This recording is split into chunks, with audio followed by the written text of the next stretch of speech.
Hypochondriasis is a disorder wherein the patients are preoccupied with fear of contracting a serious disease or with the idea of having a serious disease even when they are not. These distressing preoccupations are thought to be based on misinterpretation of one or more bodily sensations or symptoms, for instance, being convinced that cough is a sign of lung cancer or a headache is a sign of brain tumor. A person with hypochondriasis cannot be reassured that they are not sick. They are persistent that they are sick. That's all they want to think about. That's all they know. They are sick, according to them. The fear of having the illness is persistent. This condition has to persist for over 6 months for a diagnosis to be made.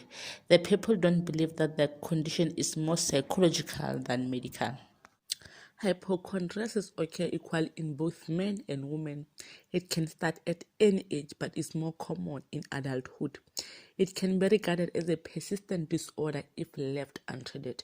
It is usually a comorbidity of mood and panic disorder.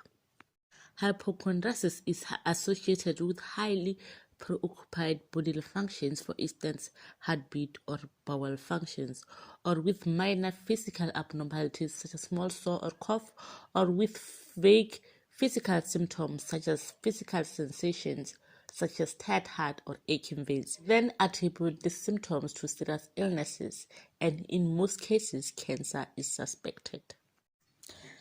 The causes of hypochondriasis are not fully known, but some researchers believe that it may be caused by faulty thinking, but it may be rooted in the patient's past experiences with the disorder, e.g., a close relative died of a particular serious illness. Secondly, it may be for secondary incentives that comes with being sick, such as attention and sympathy from others.